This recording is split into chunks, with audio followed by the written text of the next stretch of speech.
All right, so now we're going to talk about the NOFA 50th anniversary sessions, which 3 of them are happening at the Mm, conference. yep.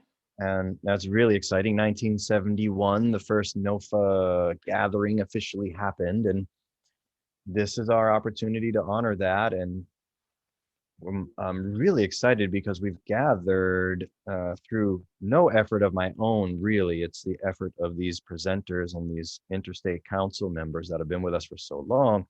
They've gathered some of those founding members um, to come into these sessions and or interview for the video production that is happening, Hmm. and tell us about those days, tell us about what was happening for them in their world, like prior to 1971, as they sort of um, awoke to this, as they refer to it, and maybe everyone's familiar with the Back to the Land movement. So by 1971, there was a loosely organized collection of people kind of doing the same thing.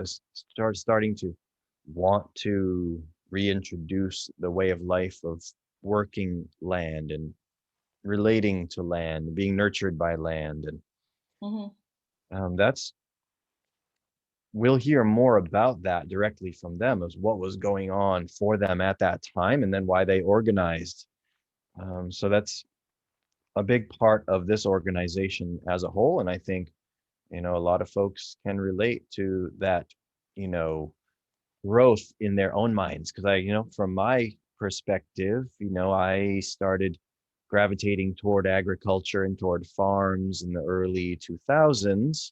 Hmm. And then by 2007, I started working on farms. And, there was an evolution in my mind that led me toward, like, I actually want to do that. And I started to be around people that were doing the same thing. And I think, for me, mine was happening at that time. And I think back in late 60s and early 70s, the same evolution was happening for this collection of people. And thankfully, because we now have had, 50 years of programming that's allowed, NOFA to support farmers and gardeners in Hmm. learning sharing techniques. Mainly, it was a technique sharing device, I believe. I think that's my own summation of what NOFA kind of started as and sort of has been, is a technique sharing device in a way, Hmm. and then policy discussions and working on policy, and having a larger voice to not get lost underneath the industrialized food system. So Hmm. the way that we're breaking these sessions down at the conference is the kickoff of our conference is this presentation that Al Johnson from NOFA, New Jersey, has pulled together. He's literally been on tour throughout the Northeast, tracking down some of these founding members, sitting down with them, even during COVID, doing it socially distanced in person, and interviewing them about these times. And so there's this 50th production that he's put together Hmm. and gotten some video editing support from NOFA, New Hampshire, from Chadley up with NOFA, New Hampshire. And they put together a presentation with interviews from some of those founding voices. And that's going to be really exciting. I saw some of the video clips. They're high quality, and it's going to be a nice, memento for NOFA to have, and a nice visiting with all of those folks. Awesome. And then we have another session that's the Thrilling Tales of Yesteryear, led by Steve Gilman from NOFA, New York, who's one of our main policy advocates. And again, gathering some of those founding members, such as Howie Prusak in Vermont, Samuel Kamen, who is sort of the premier NOFA instigator, Sarah Norton, and Jake Guest. I'm getting to know some of these names myself, and Hmm. that's going to be a panel moderated by Steve. So we'll get to actually see their faces and hear them in discussion, and hear about kind of sort of the wild times that it brought. 'Cause it was sort of a wild time for many new markets, new information, new careers. It was groundbreaking for many, so that's going to be really exciting.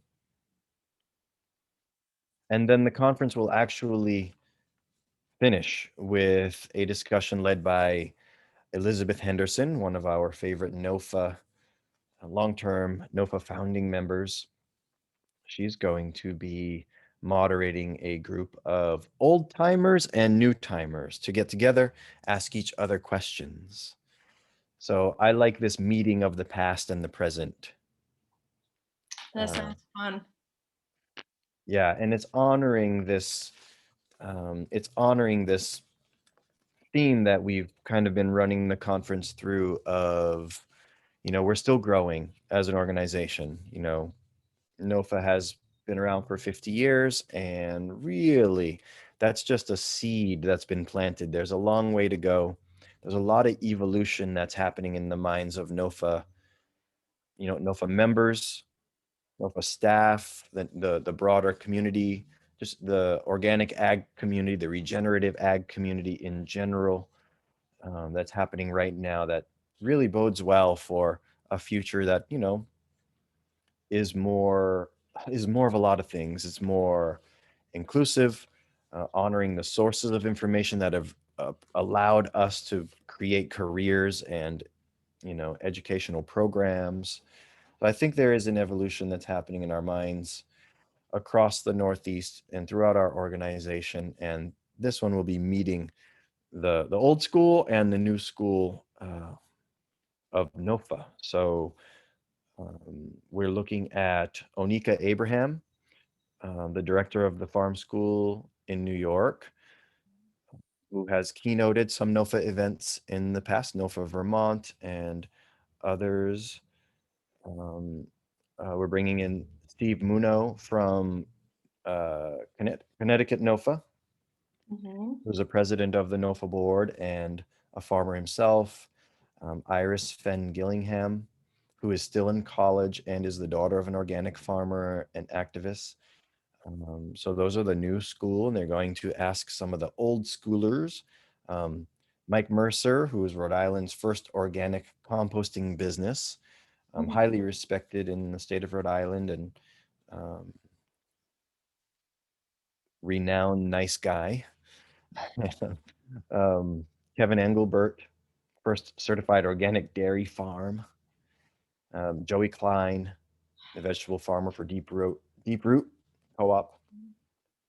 And of course, again, moderated by Elizabeth Henderson, who, if you're not familiar with Elizabeth, she's just a force to be reckoned with, providing lots of written work, lots of, back in the day, a founding member of NOFA. She was in Massachusetts, a founding member of Peaceworks Farm, and I have grown Peaceworks peppers myself. A lot of us have. And so that meeting of minds is going to finish the conference for us on Friday, August 6th. So that's our sort of our keynote sessions. Those 3 sessions are sort of our, in a way, a part of our keynote sessions, even though we do have a keynote panel discussion, no-till keynote panel discussion. But those 3 are also functioning in that way. So really exciting to have. Yeah. That's our 50th anniversary celebration in a nutshell. Sounds like a walk-in storyline. Yeah. And yeah, it's so important to know how it started it and how it has kept, like you're saying, growing and uh, transforming and morphing. Yeah, I think so too. I love the story aspect of it. We're going to Yeah, hear some of those stories, and presently we're still involved. I'm sorry. And it's so exciting also that people like it's so amazing that people, even though those transformations, still involved.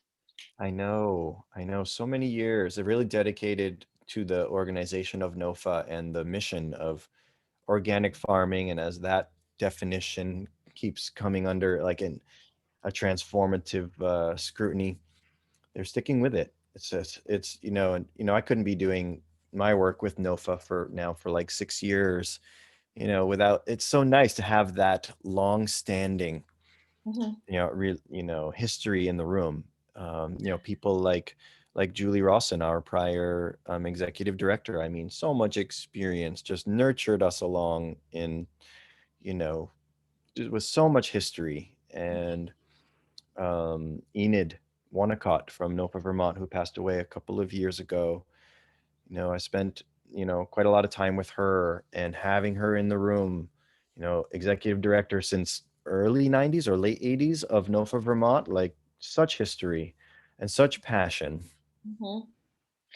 No, Um, the difference between uh, just a mission-driven organization, but uh, having actually a membership-driven organization where members are mentoring each other, it creates this like really strong bond that it's not just the mission, it's the work, right, together. So I can, yeah, I can hardly wait to hear the stories and um, how and why people decided to get together, and why it's still around, and to see the next chapter.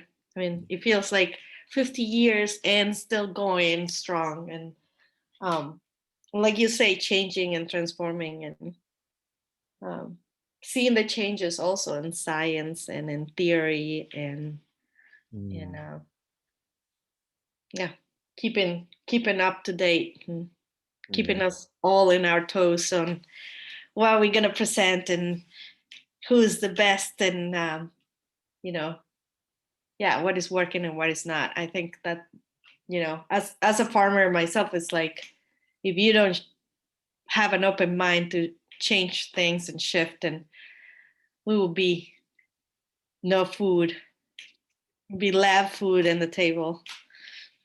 um Yeah, yeah, that's so true. yeah, That's really the bottom line of everyone's passion, right? Yeah, yeah, that's really well said. That's the bottom line of everyone's long-standing involvement. The food, good food, nutritious food, healthy communities. yeah, yeah. And it has morphed to like so many branches. That's why I love, maybe a lot of farmer ponds, like we don't realize how that is, but like, how we are connected with each other, how we're such a part of an important ecosystem. Hmm. I'm excited. Um, and I can't wait. It's just it feels like it's a week away. I know. Yep. Yeah, it sort of is. We're just about two weeks now. So yeah. Well, thanks, Ulum. We're gonna do one more of these and wrap up some of the missing pieces that are still remaining on the program. And yep, super exciting. Yeah. So yeah, we keep people posted. Mhm. Again, go and click on register in the website, and yeah, get more details than the details we give you. So great. Absolutely.